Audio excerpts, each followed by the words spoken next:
Thank you, Mr. Deputy Speaker. My question without notice I direct to the Honorable Prime Minister in his capacity as the Chairman of NEC.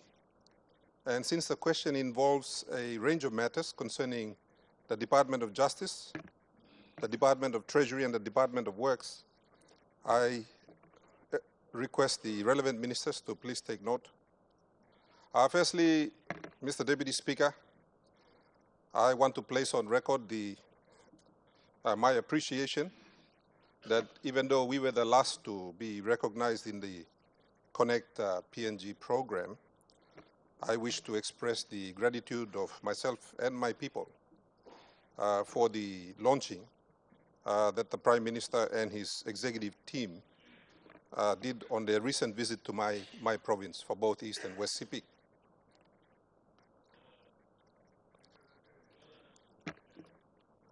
Whilst I'm grateful, there were a number of issues, and Mr. Deputy Speaker, as you can appreciate, time lo yumi lo talk amamas, I mean, no time to ask him question. Parliament and place to ask him all this question. Let me preface by stating that in 2026, in the budget that we approved, there was 1.7 billion for works. Out of that, 690 million was specifically for Connect PNG. I note that we approved a borrowing of 1.6 billion in this year's budget, and the Treasurer gave an undertaking, Mr. Speaker, that next year we will have a balanced budget, which means no borrowing.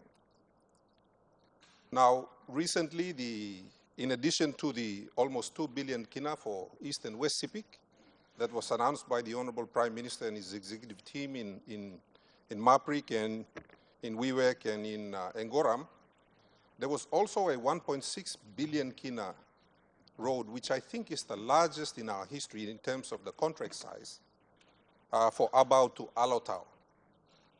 So if we add all of this, that's almost 3.6 billion in roads that were announced around the same time and contracts were awarded, Mr. Speaker. My first question is in relation to the Sepik roads. Part of the announcement included the Pasam to Maprik road, which was awarded more than 12 months ago. Now, I traveled on that road several times last week, and I can say that the contractor still has not commenced work, Mr. Deputy Speaker. Now, I understand that for that particular road, the Australians under the TSSP program had allocated 100 million kina in funding. A local Sepik contractor was selected and recommended to the NEC. In the NEC's wisdom, they chose a Chinese contractor instead of the Sepik contractor, the local contractor. As a result, the Australians decided to withdraw the 100 million that was allocated for that section of the road. Now, as of now, in my opinion and in the opinion of many Sepiks who use that road, that contractor has not performed. So my first question is, can the NEC rescind its decision and utilize the Australian funding as originally intended, or has that money now been withdrawn? My second question, why was a Chinese contractor preferred over a Papua New Guinean, in fact a Sepik contractor, who met the very stringent requirements of the Australian government and won the contract on their own merits? Question 3, for the coastal road from Wewak to Aitape, there is still need for work to be done because that is our only international highway that is expected to link us to Jayapura in Indonesia, West Papua. Can the PM inform my people of Wewak when he expects that road to come into the program? Question 4, I note during the announcement by the good Minister for Works and the good Prime Minister that these 3.6 billion kina in contracts awarded across Sepik and from Abao to Alotau are a new design. Well, certainly in my knowledge, it's a new design in terms of the modality. These contracts are design, finance, and build. What that means is that the contractor will design the road to our standards, supervised by works. They will find the money to pay for that road, and they will build it. And therefore, a liability is created into the future. In the case of these types of contracts, who carries the liability? Does the state carry the liability on its books, or does the contractor who is taking out the loan carry the liability? Question 5. At what point does that liability become a PNG state liability? Is it during the award of the contract, during the construction phase, or at practical completion? Question 6. Where do we hold the debt, Mr. Deputy Speaker? Does Treasury put the debt into arrears? Or where does it put it? Because if it puts it into the arrears, then that liability is kept off the books, because the liabilities under the arrears, which I think totals about 6 to 8 billion kina, have never been brought onto the books. And as you know, Mr. Deputy Speaker, I've raised that issue numerous times. They are still off the books. So if you are going to add them onto the arrears, because I can see that that's the only logical place to put them, given that in the 1.7 billion announced for works this year, there's already 100 million allocated for arrears. Hence the question. Question 7. Since these roads are financed by a contractor, these roads rather, they are technically loans. Is the government intending to bring to Parliament a document for the approval of this 3.6 billion kina loan? If it doesn't require parliamentary approval, can the Prime Minister give an undertaking to provide an advice from the Department of Justice that it does not require parliamentary approval? Question 8. I understand that there are just over 7 billion kina in current Connect PNG roads under construction. And I note that from the presentation by the Chairman for Public Accounts yesterday. Now, this latest announcement of 3.6 billion would take the number over 10 billion. When, in the timeline of this country going into the future, does the government expect to pay for these design, finance, and build contracts? Mr. Speaker, I acknowledge that these are highly technical questions and would understand if the PM would like these questions in writing, and I am happy to send them to the clerk. Thank you, Mr. Deputy Speaker. The Honourable Prime Minister. All right. Thank you, Mr. Deputy Speaker. Whilst I do not have the privilege of an advanced question to sequence my flow of answer, I'll try to be succinct as well as try to reply to the principles of the questions that was asked. And in due time, if he cares to suit me entire verbatim of his questions, then we will get an appropriate reply through a ministerial statement or a reply in due course. But firstly, I want to say that thank you to the people of East Sepik for wonderful hospitality, including his own self, who was there, accompanying me in both instances in Marape and in Aguram. Both of these two locations are particularly for us in Pangu Party, our spiritual home.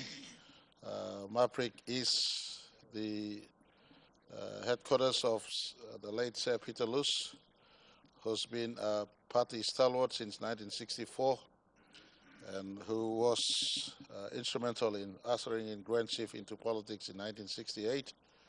And so it is more fitting that as the present Pangu leader, I do station myself in those two locations to pay homage to two of the founding fathers of not just Pangu, but more importantly, our country as it is today. The people of Sepik, East Sepik or East and West Sepik, do deserve enabling infrastructures. The two provinces has one of the greatest potential to unbundling our rural economy, and especially the type of economy we want for our country, or this administration wants for our country going forward, that is pinned against land, people, and where resources are. The East and West Sepik together, put together, is, in my view, is bigger than the entire 7 Highlands provinces. You could easily fit the 7 Highlands provinces into that space. Over 80,000 square kilometers of land is the size of the two provinces put together. So they deserve those enabling infrastructures. We have close to 2 billion kina worth of infrastructure contracts issued, especially roads, not to mention the airports that we are working upon. And I want to say that the forestry, the fisheries, the inland fisheries, the agriculture, the tourism space in those two areas are second to none, including the land access to Jayapura.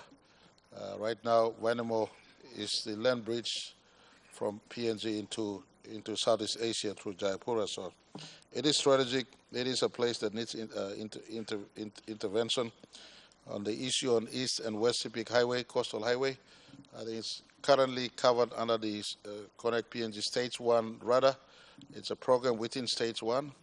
I'll have to refresh myself from works where the contract has been issued, but from what I know of, the work happening from the eastern side as well as the western side to approach the center of that strategic highway.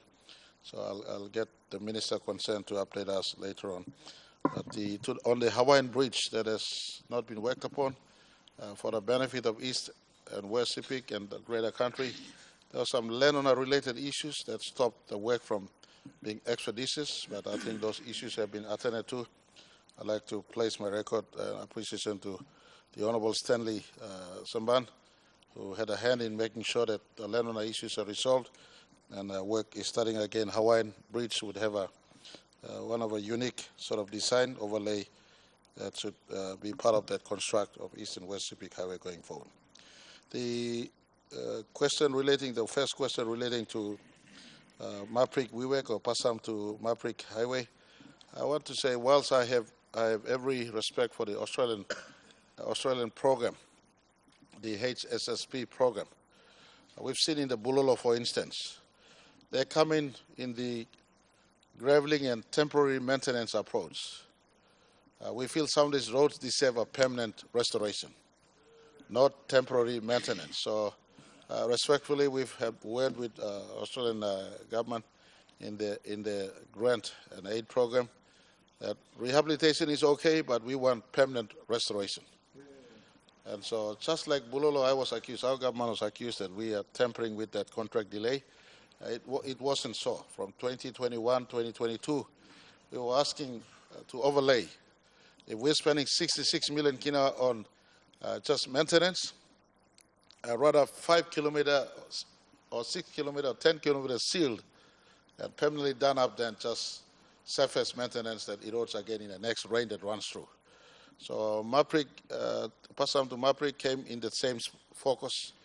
Instead of just overrun in maintenance that will be eroding in 2 or 3 years, we want a permanent restoration. And I do apologize to the people of Central Sepik who use this road.